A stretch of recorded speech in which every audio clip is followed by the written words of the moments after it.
Assalamualaikum warahmatullahi wabarakatuh.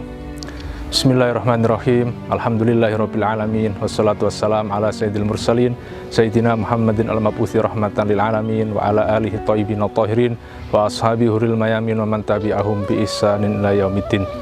Hadirin hadirat para pemirsa, alhamdulillah pada kesempatan kali ini kita bisa berjumpa dalam program Sowan Gus yang digagas oleh pengurus cabang Robitoh Ma'ahid Islamiyah Nahdlatul Ulama cabang Gresik dengan kerjasama dengan Gresik Pos.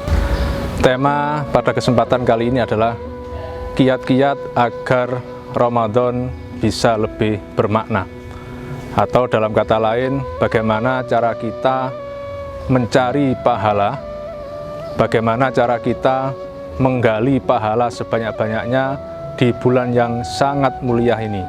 Karena sungguh sangat eman ketika kita meninggalkan bulan Ramadan, yang kita dapatkan di bulan Ramadan hanya sangat sedikit.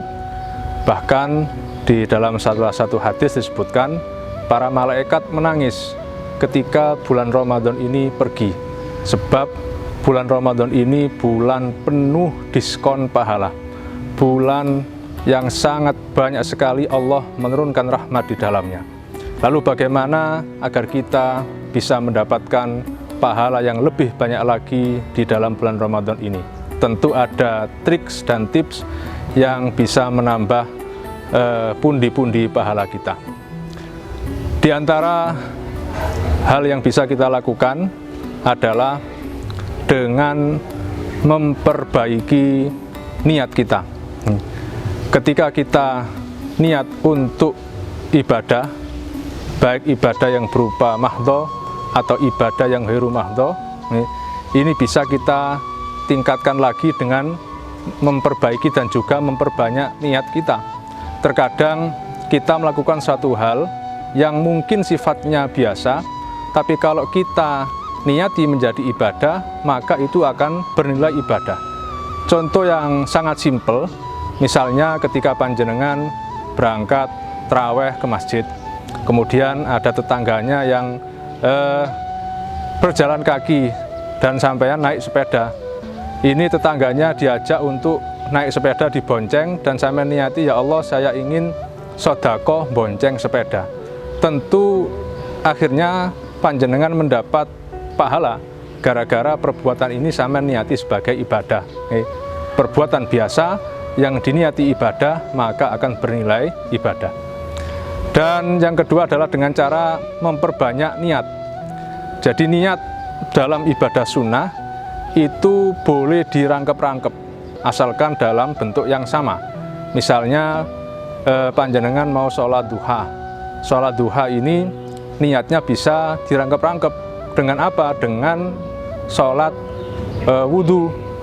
Atau misalnya jenengan pas waktu itu masuk ke masjid, jadi bisa gabung sholat duha, sholat sunatal wudhu, dan juga sholat sunatal tahiyatal masjid. Jadi ada 3 niat dalam satu ibadah. Usolli sunatal duha, wa sunatal wudhu, wa sunatal tahiyatal masjid, sunatan lillahi ta'ala. Karena niatnya ada 3, maka pahalanya ya 3 juga. Itu salah satu trik untuk memperbanyak pahala kita. Lalu yang kemudian adalah dengan menaikkan level ibadah kita. Ibadah-ibadah ini ada ibadah yang sunnah, maka supaya ibadah ini levelnya naik menjadi ibadah yang fardu, maka kita nadhari ibadah-ibadah sunnah ini. Contoh paling mudah, misalnya panjenengan mau iktikaf ke masjid, karena di Ramadan ini sangat dianjurkan untuk beriktikaf. Maka iktikaf yang levelnya sunnah sampai naikkan menjadi fardu. Dengan cara apa? Menadhari. Jadi sebelum masuk masjid, panjenengan niat, ya Allah saya nazar untuk iktikaf di masjid ini, di masjid yang akan jenengan masuki ini. Nggak usah disebut berapa lama, pokoknya ya sudah fardhon lillahi ta'ala karena nazar. Begitu masuk, jangan lupa juga karena tadi ada kata-kata nazar, maka harus diulang kembali. Ya Allah, ini adalah iktikaf yang saya nazari tadi. fardhon lillahi ta'ala. Karena di situ ada kata-kata nazar, maka level ibadahnya naik menjadi fardu, pahalanya pun juga menjadi pahala fardu. Hingga akhirnya pahala iktikaf kita yang awalnya sunnah menjadi ibadah yang fardu. Bapak Ibu hadirin hadirat yang dirahmati Allah, ayo panjenengan yang punya putra putri, mari putra putrinya disekolahkan di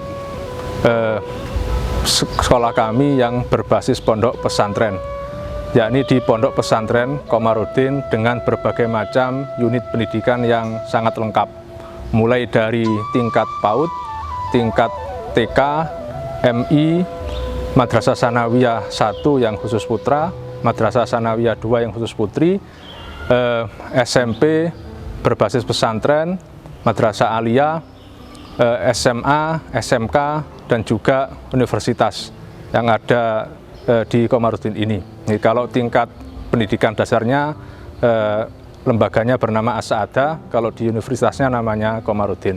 Monggo yang ingin menyekolahkan anaknya di sekolah yang berbasis pondok pesantren untuk segera mendaftar di pondok kami. Di antara program-program unggulan kami adalah ada program Tahsinul Quran atau program Qiraah. Alhamdulillah banyak sekali alumni-alumni kami yang menjadi juara di MTQ, baik itu tingkat kabupaten, provinsi maupun tingkat nasional dan internasional. Juga di sini ada program khusus tahfidz. Jadi setiap tingkatan, setiap level ada kelas khusus tahfidz, di mana anak-anak yang niat untuk menghafalkan Quran kami kumpulkan menjadi satu. Juga di lembaga pendidikan kami banyak sekali mengukir prestasi baik di bidang seni, di bidang olahraga maupun di bidang sains. Sekali lagi monggo Bapak Ibu yang memiliki putra-putri, ayo disekolahkan putra-putrinya di Yayasan Pondok Pesantren Komarudin. Demikian yang bisa kami sampaikan mengenai trik dan tips agar Ramadan kali ini lebih bermakna, lebih banyak meraih pahala. Wallahu a'lam bishawab. Assalamualaikum warahmatullahi wabarakatuh.